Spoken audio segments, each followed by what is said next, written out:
that is MRP, which is also called as Material Requirement Plan. Good afternoon. In today's session, we'll understand the new topic that is MRP, which is also called as Material Requirement Planning. Okay, so what are the topics we are going to discuss here? First, we'll understand what is MRP, overview of MRP, why this MRP is required, what are the input and output elements of MRP run. Okay, we'll understand that, and we'll understand the technical process of MRP run. So whenever we run MRP, what are the steps that are going to be executed in the backend? So we'll understand all those things.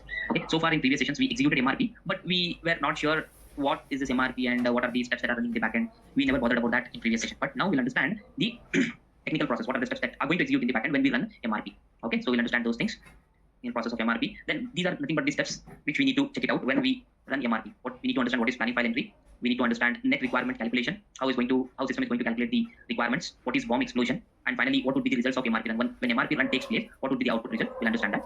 And finally, we'll understand some of the prerequisites that are required to run material requirements planning. Okay, so these are the various topics we'll cover in today's session. Now let's understand MRP. MRP is nothing but material requirements planning. So in this material requirements planning, system is going to plan the material availability. Okay, suppose we are manufacturing a finished product. So when that particular product should be ready, and how much quantity we should manufacture, and how much material is required. Okay, and what kind of material is required. So all these steps will be determined by the MRP. So basically, its function is to plan the material availability. It will guarantee the material availability, okay, which is used to either to procure or to produce the required quantities on time, both for internal purposes and for sales and distribution.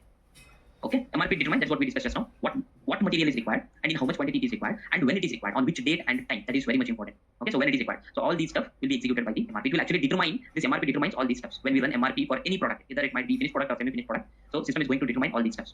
Okay, during MRP, the system determines the shortage of material quantities and generates the procurement proposal. What exactly is this? Actually, we have already seen this. Okay, but we will understand it pointing to that exact condition where this particular point applies. Okay, so whenever we run MRP, what system will do when we run MRP? System is going to compare the existing requirement elements with the receipt elements. If there is any shortage, system is going to generate a procurement proposal.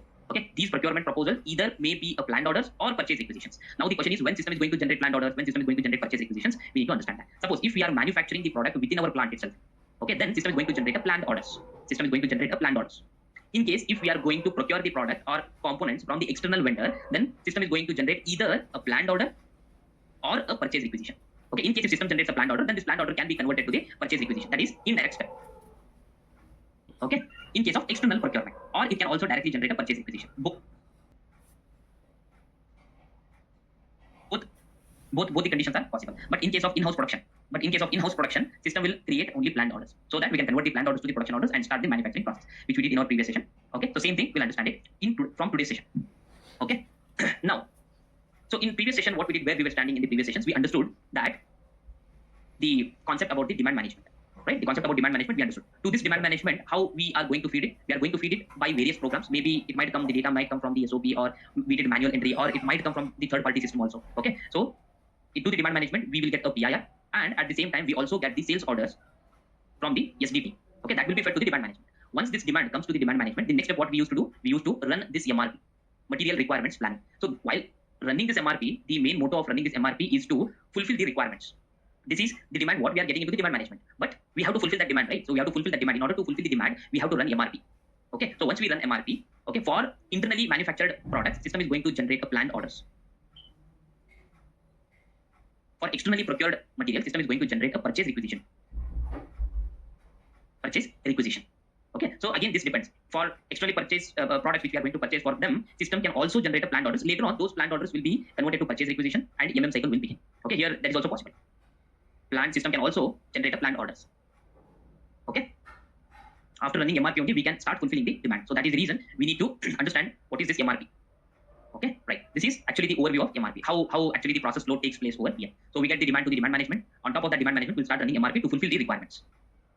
Next, the process. Okay, so once we run MRP for in-house production. Okay, just now we understood for in-house production, that means the product which we are manufacturing within our plant, system is going to generate a planned orders for them. For externally procured materials, okay, for the materials which we are going to procure externally. For external procurement, we are going to see the purchase requisitions in the system, right? Later on, this planned order will be converted to the production order and then manufacturing process begins. That is what is going to happen. In case of purchase requisitions, this purchase requisition will be converted to the purchase order and the purchasing of the components from the external vendor will take place. So this part, whatever we are able to see here, it will be taken care by the consultant. This is the cycle and it will be taken care by consultant, and the left side part will be taken care by the PP consultant. Okay, so this is how the process flow takes place. Okay, it's very simple. Only two things. In case of internally manufactured materials or product, system is going to generate a planned orders. So later on, those planned orders will be converted to the production orders and manufacturing activity starts. In case of external procurement, system is going to generate a purchase requisitions. Those purchase requisitions later on they are converted to the purchase order, and then purchasing of non-stock materials or materials which needs to be procured from external vendor, they will be taken into the plant through this particular process. Okay, now we need to understand what are the input and output elements of MRP. Okay, suppose we are running MRP, right? What are the input elements to our MRP? And once after running MRP, what will be the output elements? Okay, on top of this particular slide, whatever we are able to see here, all these are input elements. These are input elements to MRP, and these are output elements of the MRP once we run MRP. Okay, we have already seen all these input elements as well as output elements, but we were unaware of it earlier. Okay, so what is the input element to my MRP? Plant independent requirement. Okay, we maintain the forecast for our product earlier, right? So that acts as one of the input element to our material requirements planning, and the customer requirements, nothing but the sales orders. Those will act as one of the input elements for our MRP. And secondary requirements means dependent requirements, which are getting generated for the down level components. Okay, for the BOM components, whatever requirements we are going to get, so those are all secondary requirements. And of course the stock. Okay, stock, suppose in case if we already have a stock of a particular product which we are manufacturing, so that is also considered as an input element. And finally the fixed receipts, those are also considered as the input elements. So all these are different input elements to our MRP. Okay, these are all different input elements to our MRP. Now, what will be the output of the MRP? So once we run MRP here, either system is going to generate planned orders or it's going to generate purchase requisitions. Now we understood when it will generate planned order and when it will generate purchase requisition. In our previous slide, we discussed that. In case of in-house production, system is going to generate planned orders. In case of external procurement,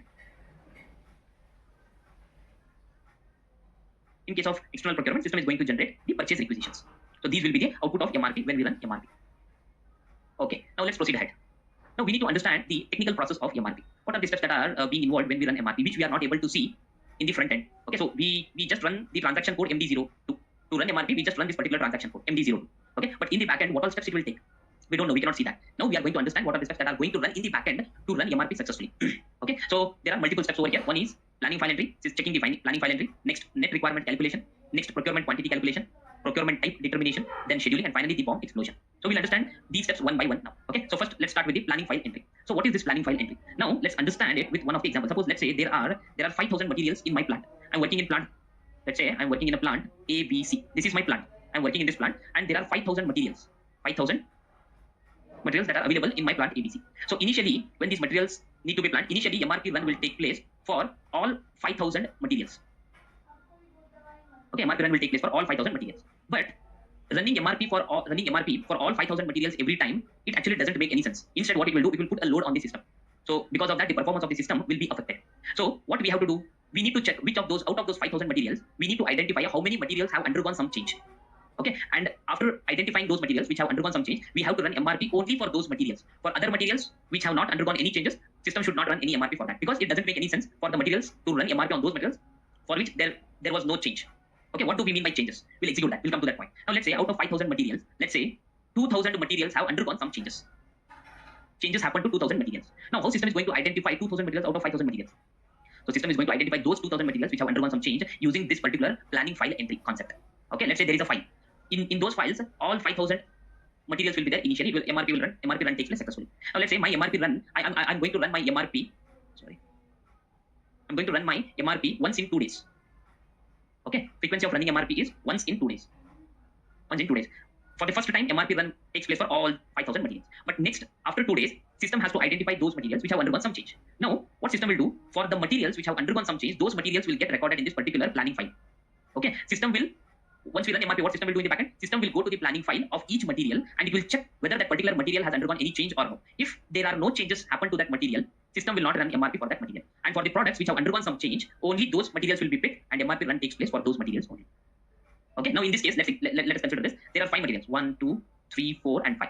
Now, MRP run takes place today. So it will go and check the planning file for all the 5 materials and it will identify that, it will come to know that for the material number 3 and for the material number 5, there is some change which has happened to these 2 materials. So what system will do? System will pick only these 2 materials. This one, and it will run MRP only for material number 3 and material number 5. For rest of the materials 1, 2, and 4, system is not going to run MRP because there is no change happened with respect to that material. Okay, this is called as a planning file entry concept. Now the question here is, what do we mean by changes? What do we mean by changes? Changes may be a new stock, maybe new stock getting added. Okay, for that particular product, so the new stock getting added, or maybe some new receipts have came in.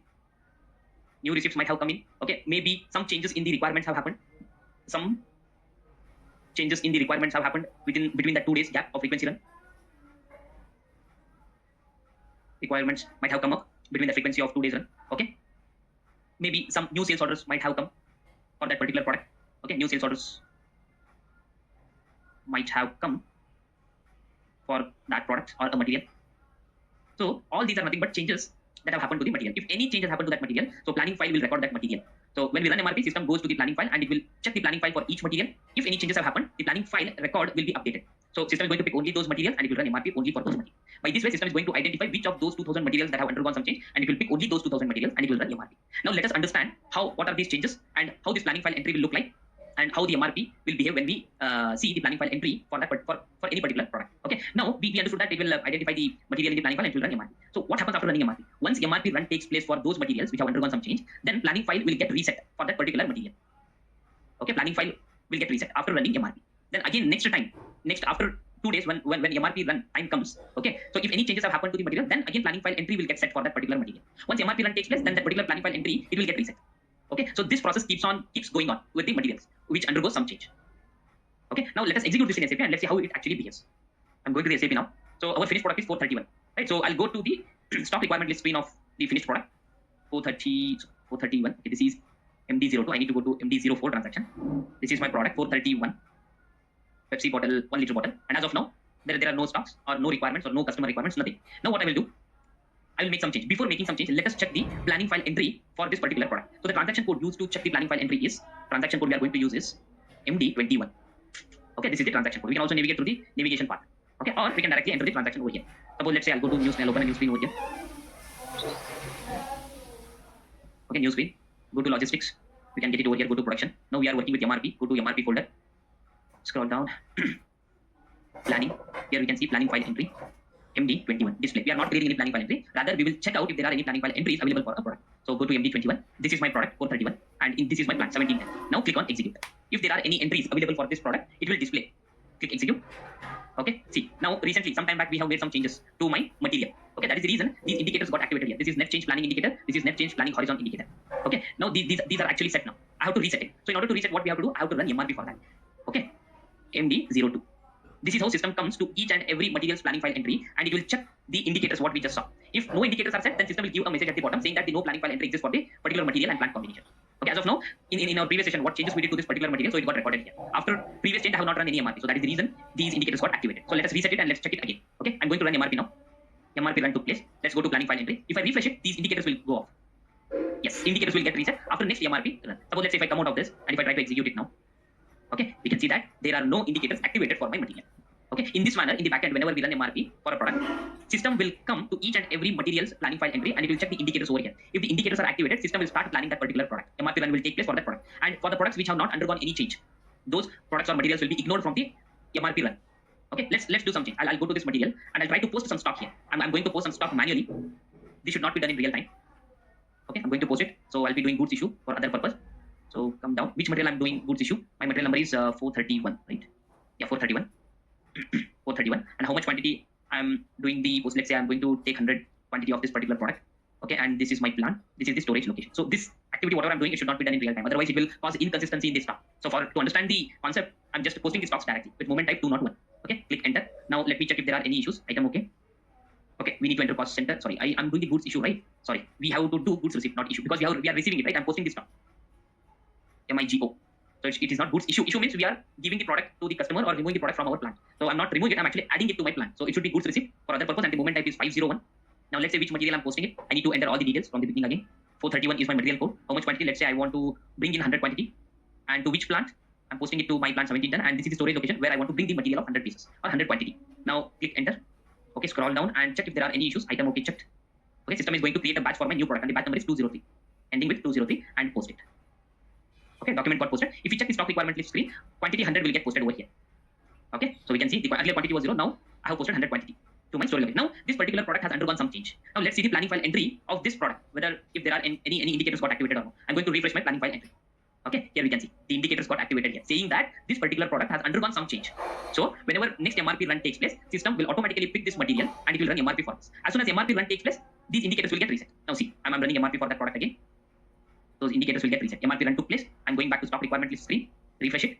Sorry, not here. Planning file entry screen. Refresh it. These indicators will be gone. This is how the process takes place every time. Suppose now, whenever, let us consider that 2 days back the MRP run took place, and today is the day the next MRP run will take place. Now, this material it's not undergone any changes. No changes happen to this material in 2 days. Now, there are no indicators activated. When we run MRP for this product, okay, system will come. What system will do? It will check the planning file entry for this product, and it will come to know that this product has not undergone any change. So, it will blindly ignore this material from running MRP, and it will go to the next material and check if these indicators are activated. Any of these indicators are activated. If activated, that material will be considered during MRP run, or it will be ignored and MRP run will move to the next material. So this cycle keeps on continuing until and unless it reaches the last material in the structure, in the whole structure. Okay, so that is how the MRP run takes place. It will only pick those materials which have undergone some changes. That is what is called as planning file entry concept. Okay, so once the planning file entry concept is done, next thing we need to understand about net requirement calculation. Okay, the second step. Net requirement calculation means what system will do? System will consider the receipt elements. All these are receipt. These are receipt elements. And here these are requirement elements. These are requirement elements. What are requirement elements? The quantities with negative sign are all requirement elements. The quantities with a positive sign or with no sign, they are considered as the receipt element. For example, the requirement elements, we have already seen this. Sales orders are considered as requirement elements. Plant independent requirements, nothing but PIRs, they are considered as requirement elements. Dependent requirement means the requirement which flows down to the down level components from the header level component, or that means from the header level material. So those are considered as the requirement elements. If there are any reservations, those are also considered as the requirement element. Even safety stock is also considered as the requirement element. Now what system will do? System will compare these requirement elements with the receipt elements. Okay, these requirement elements are always fulfilled by the receipt elements. Okay, now what are receipt elements? Our any purchase orders. Okay, purchase orders are considered as the receipt element. Planned orders are considered as the receipt element. Purchase requisitions are considered as the receipt element. Even the stock, whatever we have seen, right? In our case, here, if we check out this screen, this stock requirement list screen for this product 431, this stock, we have a stock of 100 each of this Pepsi 1 liter bottle, right? This is considered as the receipt element. It is not with a minus sign, it is with the positive sign. Okay, this is considered as receipt element. Anything with a positive sign are considered as receipt elements, and the elements which are with a negative sign are the requirement elements. Okay, now system will compare the receipt elements with requirement elements. If there is any shortage, then system will generate the procurement proposal. Okay, system will generate the procurement proposal. What are these procurement proposals? We'll understand in the next step. Procurement proposals are nothing but the planned orders or purchase requisitions. These are called as procurement proposal. Now let us check this scenario. Okay, I'll go to this SAP now. Now what I will do, I'll make some change to this material. Okay, now manually I will create a production order. I'll create one production order, CO01. So what is this production order and all? We'll understand it in later sessions. As of now, I'm making some change to this material. Let's say I'll enter the production order quantity of 200 each for this product. Date, I'm selecting current date. Enter, no problem. Now I'll try to release my production order. Yes, I will save my production order.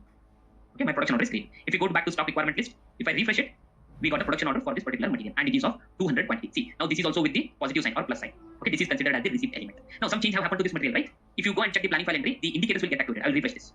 See, change have happened to my material now because I have created a production order. This is considered as the change. Now these indicators are activated whenever next MRP run takes place for this material. System is going to pick this material because the indicators are activated and it will run MRP for this material. Okay, fine. Now we are understanding net requirement calculation, right? So I'll enter some requirements over here. So we are working with what strategy? Okay, I have maintained the strategy 10, pure make to stock production strategy. Okay, let it be 10. Now manually I'll enter some requirements here using transaction code MD61. Okay, this is my product. Enter. So let me enter the requirements over here. I'll enter some two requirements, 300, 500, save it. I'll go back to stock requirement list, refresh it. We will get the requirements over here. Now what system will do? Okay, so here during net requirement calculation, it will compare the requirements and receipt elements. So what are the requirement elements that are available here? The requirement elements are our plant independent requirement. What is the quantity that is available over here? What is the quantity? Requirement quantities? 300, minus 300, and minus 500. So total requirement is minus 800. But what is the receipt element? Receipt element that is available with us currently? We have a stock of 100. Plus, we have the production order, which is also considered as receipt element. So that is 200. So total receipt elements are 300. So system will compare this requirement and receipt element. If there is any shortage, it will propose the procurement proposals. So is there any shortage? Yes, there is a shortage. 800 minus 300. That means 300 minus 800. So the shortage is 500 quantity. Now system will identify that 500 quantity is a shortage. So whenever MRP run takes place, for these 500 quantities, system will generate a procurement proposal. Okay, procurement proposal. So what is this procurement proposal? As this product is finished product, which is going to be manufactured within our plant, so system is going to generate a planned order. Planned orders. Okay, now let us check that. So we are into this step, net requirement calculation. Now comparison will take place when we run MRP. If there is any shortage, system will come up with the procurement proposal. Okay, now procurement proposal, how much it is going to bring? As we discussed that, it will generate one procurement proposal for exactly of 500 quantity. Now how system will identify that it has to generate exactly for 500? Why not 250? Two planned orders for 250 each. Why not it will generate two planned orders? Why will generate only one single planned order? Why cannot it generate 5 planned orders of 100 quantity each? So it depends on this particular lot sizing procedure. Nothing but the next step here in this process where we are here. So once net requirement calculation takes place, then the procurement calculation happens. Okay, how much it has to generate. That means it will depend on this particular lot sizing procedure. So what is this lot sizing procedure? So this lot sizing procedure are divided into three different types. One is static procedure, one is period based procedure, periodic procedure, and another one is optimum procedure. So we'll understand about this lot sizing procedures in our next upcoming session. But as of now, we'll understand that once we run MRP based on the net requirement calculation, how it is going to generate the procurement proposal exactly to how much quantity. Okay, now planned order system is going to generate planned order exactly for 500 quantity, depends on this lot sizing procedure, or it may generate the planned orders, 5 planned orders. Instead of 1, it may generate 5 planned orders of 100 each. 100, 100, 100, 100, 100. So it depends on the lot sizing procedure what we maintain in the material master. Or it may generate 2 planned orders each of 250 quantity. That also depends on this lot sizing procedure. Now the question is where this lot sizing procedure is maintained in the material master. So for that we have to go to SAP.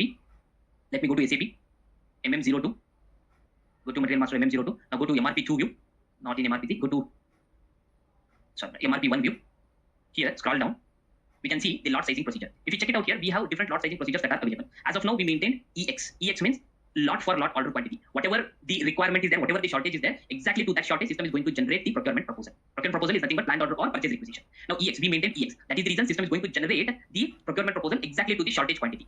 Okay, so that depends on this particular lot sizing procedure. Okay, now if I run MRP, system is going to generate our procurement proposal. Hope this is clear. Lot sizing procedure is clear. So we will understand this lot sizing, various different lot sizing procedures in our next session. Okay, as of now, we'll just cover it up at a high level. How system is going to generate the procurement proposal exactly to that quantity. We will understand only that part. Okay, because of the lot sizing procedure EX, which is nothing but lot for lot order quantity. That means exactly to the requirement, system is going to generate that much of procurement proposal. One single procurement proposal, which is maintained in MRP1 view of the material master. Okay. Now, next thing here is we need to understand the procurement type determination. Now, blindly I'm saying that system is going to generate a planned order, right? But how system is going to identify whether it has to generate planned order or a purchase requisition? So what is our material? Now here question is, what is our material? Our material which we are manufacturing is Pepsi 1 liter bottle. That is the finished product.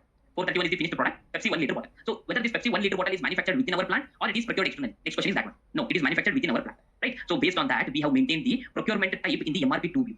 There are different procurement types. Suppose, let's say, if you are manufacturing the product within your plant, that means in-house. That is called as in-house production. We have to maintain the procurement type as E. In case if you are procuring any of the components or materials from the external vendor, then in that case we have to maintain the procurement type as F. So for the products which are procured externally, system is going to generate a purchase requisition. Okay, system will come to the material master and it will check what procurement type is maintained when we run MRP for a product. If E is maintained, system is going to generate planned orders. If F is maintained, system is going to generate purchase requisitions. There are some cases where the same product for some time it will be manufactured within our plant. Some case the same product will be given contract to the external vendor to supply to that particular company. So in that case, both procurement types can be maintained. So blindly, in such case, what happens? System will blindly create a planned order. If it is manufactured within our plant, planned order will be converted to purchase production order. In case if it has to be given outside, then the planned order will be converted to the purchase requisition, and purchase requisition will be converted to the purchase order. So that is the cycle which goes on later on. Okay, so through this procurement type, what is maintained within the material master, based on that system, either it will generate planned order or purchase requisition. Okay, I'll write it down here so that we'll get one clear understanding. If E is maintained in the material master, which is nothing but in-house production, that means system will create planned order. In case if F is maintained, which is nothing but external procurement, system will create a purchase requisition. For some cases, it will also create a planned order for external procurement. This planned order later on it will be converted to the purchase requisition, and this purchase requisition will be converted to the purchase order. From this part, once purchase requisition is created, this particular part will be given to the MM team. Okay, so they will take care from this particular part. So again, this purchase order, they will purchase the product from the vendor and it will be given back to the plant to take it forward. In case of X, by default, the system will create a planned order, and if that particular product, in case X means both procurement types, if that particular product is being manufactured within our plant, then it will be converted to production order and manufacturing takes place. If it is going to be procured externally, then this planned order will be converted to purchase requisition, the same cycle here, purchase requisition, and this purchase requisition will be converted to purchase order, and it will be procured against this purchase order from the vendor. Okay, MM team will take care again from this point onwards. This is how the system is going to determine the procurement proposal by looking at the procurement type maintained in the material master. Okay, so in our case, in our material master, as of now, it is E means in-house production. So system will, by default, it will create a planned order. Okay, that is what is going to happen. Hope this procurement type determination is also clear. Now, next thing we will understand scheduling. So before that, what I will do, I will run MRP for this. Okay, I'm going to save my material master. Okay, I'm going to save my material master here. Yeah, my material master is here. I will run MRP for my finished product. Now, carefully observe. The shortage is, so we have a receipt element of 300 and requirement element is of 800. Now, there is a shortage of 500 quantity and system will generate one single planned order for 500 quantity because here the lot size we have maintained as EX. If you see the lot size data here, we have maintained as EX means exactly lot for lot order quantity. System is going to generate that. Okay, I will run MRP. Go back. Run MRP for this. Yes, MRP run took place. Go to stock requirement list. Refresh it. We'll get one planned order here. Okay, see one planned order got generated, that too only for 500 quantity because rest other requirements will be fulfilled by the existing production order plus the stock. So that is why it will it has generated only one single planned order for the shortage quantity, that is 500. Right now, we need to understand the next step here, which is going to happen in the backend, that is scheduling. Scheduling means what? That means here, if we see this particular screen, stock requirement list screen, let's say the requirement of this particular product, 431 product, that means Pepsi 1 liter bottle of 500 quantity, it is required on 3/10/2022.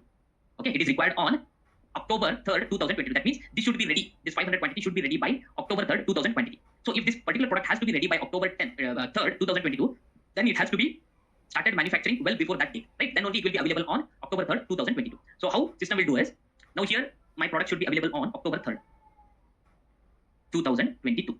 This should be ready. Now system will go into the material master. It will check if there is any goods received processing time is maintained for that particular product. It will also check if there is any in-house production time that is maintained for that product, and it will also check if there are any scheduling margin key opening period is maintained for that product. If these days, always remember whatever figure we are going to maintain in these fields within the material master, everything are maintained in days. Okay, these are maintained in working days. So system will add all those days and it will subtract those many days from this date and it will do the backward calculation. Okay, backward scheduling will happen. Okay, it will do the backward scheduling and order start date will be determined. So on this date, it will be started well before ahead of this date, and on 3rd, our finished product will be ready. Our FT product will be ready on 3rd. Okay, now let's see where we can maintain the GR processing time, in-house production time, and where the scheduling margin key. Okay, of course, we already maintained here. It is maintained in MRP2 view. Okay, this is maintained in MRP2 view of the material master. Let's go and check it out. So I'll go back to the material master now. My finished product, enter. Okay, go to MRP2 view. Now here, scroll down. You will be able to see in-house production time is maintained as 2 days. So from October 3rd, it will subtract 2 days in the backward direction and the manufacturing process takes place. And here we have not maintained goods processing time. If we maintain goods processing time, let's say 2 days, 2 plus 2, it will become 4 days. And if you maintain the scheduling margin key, that opening period, whatever we discussed, right? That opening period is over here within the scheduling margin key. Here we can see, right? So what number of days we are going to maintain? So those days will get added to these particular days and it will calculate those many days in the backward direction and the production start date will be determined. Okay, so this opening period is maintained in the scheduling margin key, and the scheduling margin key is created in the configuration. Here we cannot change anything. We have to go to configuration to create any new scheduling margin keys or to modify the existing ones. Okay, now let's say I have maintained only 2 days for in-house production. Let me save it.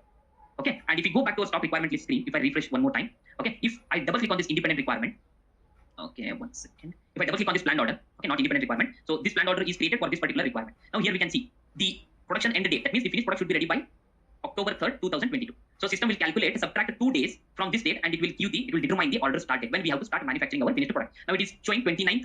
Okay, September 2022, we have to start manufacturing of our finished product so that we will finish it on 3rd and 2022. On this date, it will be ready. Now we maintain only 2 days for in-house production, right? So it will subtract 2 days. It will calculate only working days. If there are any holidays in between, it will simply ignore those things. Okay, if you go to the calendar here, let's say, if I go to August, right? September 29th is Thursday. Okay, 29 to 30, it is 1 day. So in between Saturday and Sunday are the holidays. Okay, and 30 to 3, it will be considered as the second day. Anyhow, 1 and 2 are holiday. So system will ignore 1 and 2. By 3rd, it should be ready and it will subtract 2 days. 3 to 30, it is 1 day. 30 to 29, it is 2 days. So order will be started on 29th of September and it will be finished on October 3rd, 2022. This is how the scheduling will take place in the backward direction. And we will get the order start date and order end date. That will happen when we run MRP. So that is the reason we were discussing about this little bit in detail. Okay, so scheduling. After scheduling, what is the next step? MRP bomb explosion. This is the last step in the technical process of MRP run. Now, so far what we did, we were running MRP for our header product. Okay, this is the finished product. We were running MRP for our header product. Now, what system will do is MRP bomb explosion means once MRP run finishes for this particular product, after that what it will do, it will go to the down level components of this particular finished product. Let's say we have 2 components under this finished product. We require assembly 1 and assembly component 2 to manufacture our finished product 1. Okay, then MRP run will take place for this assembly 1 and it will also take place for this assembly 2. Once MRP run finished running for these 2 materials, then it will jump to the components in case if these components have their own bill of materials. Let's say in this case, assembly 1 has their own bill of material. So once MRP run finishes for at this level, assembly level 1 and component level 2, it will go to the down level components of assembly 1. Then it will run MRP for component 1 and component 2 which are under assembly 1. So this process will go on until it reaches the last level. This is what we were discussing in very early stage. Okay, I hope now it would be much more clearer than before. Okay, MRP run will take place till it reaches the last level. First, MRP run will take place for those materials which are with the low level code 000.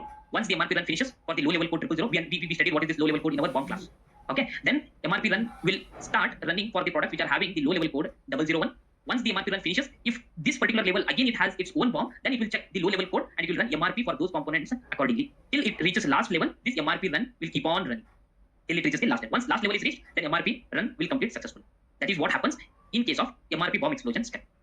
Right? Hope this is clear. So let's move on to the next thing. MRP in multi-level bomb. So what is this MRP in multi-level bomb? Just now we discussed, right? So this is 3rd October 2022. So we require our finished good on 3rd October 2022. So if we require this particular finished product on this date, then we need to start manufacturing it well before that day. Okay, let's say on 29th September 2022, we have to start manufacturing of our finished product.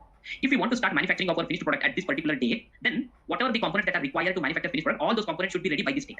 Okay, let's say on 29/09/2022, on the same date, my components will be ready, like raw materials, packaging materials, and HALB, nothing but semi-finished product. Everything should be ready on this particular date.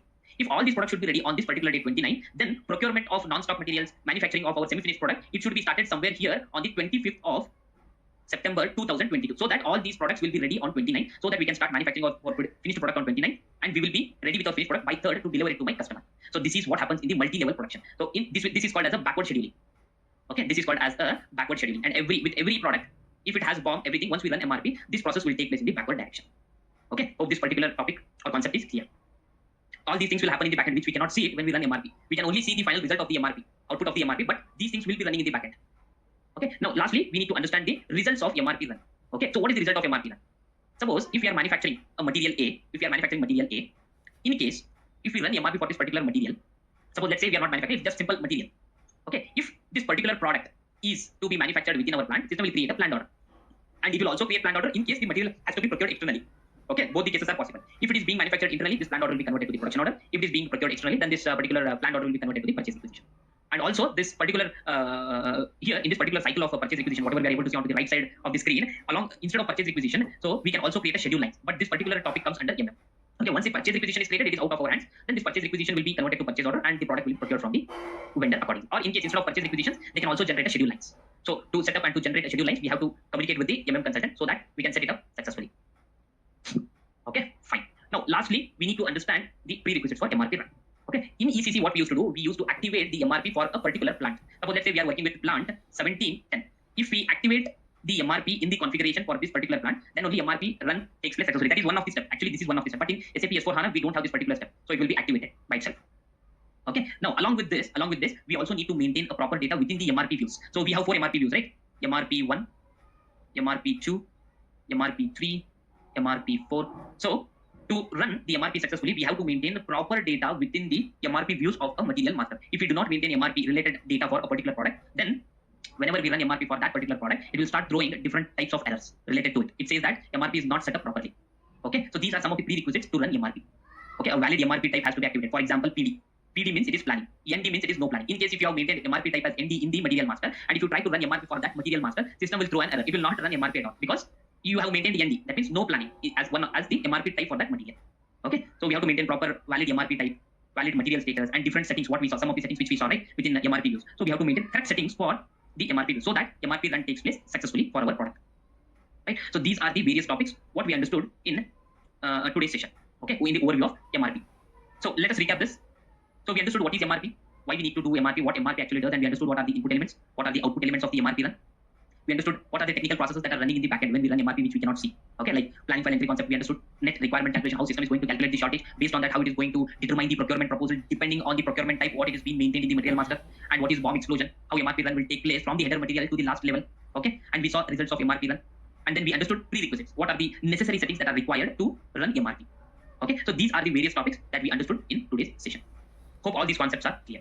Okay, that's it for today's session. Again, we'll meet in our next session with a new topic. Till then, see you. Bye-bye. Thank you.